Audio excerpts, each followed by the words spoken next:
John Lennon would have turned 85 on Thursday, October 9th, a milestone he never got to reach. Though his life was tragically cut short, it was marked by incredible highs, including co-creating one of the greatest bands of all time. If anyone truly understood Lennon, it was Paul McCartney, his Beatles bandmate and longtime songwriting partner.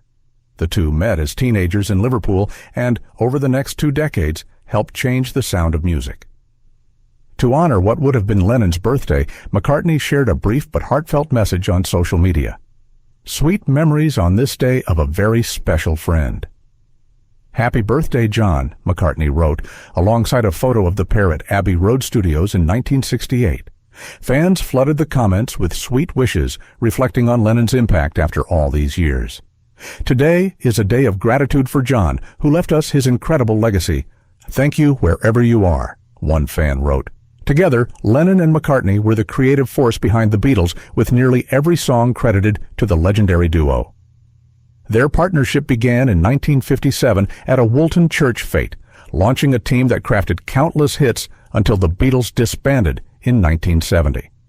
In 1969, Lennon privately informed the band of his decision to leave. It wasn't until a year later that the growing rift between Lennon and McCartney became public and officially marked the beginning of the Beatles' breakup. Reflecting on their dynamic in a 1980 Playboy interview, Lennon explained, "Paul provided a lightness and optimism, while I would always go for the sadness, the discords, the bluesy notes." He added that while he once thought McCartney wrote all the melodies, he realized he had contributed just as much, citing songs like "In My Life" and "This Boy" as examples. Lennon continued a solo career until his life was tragically cut short in 1980 when he was shot outside his New York City home.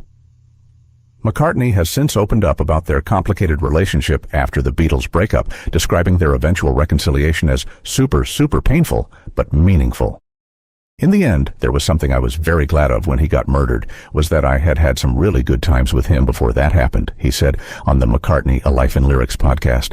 "It would have been the worst thing in the world had he just been killed and we still had a bad relationship. I would have just thought, oh, I should have.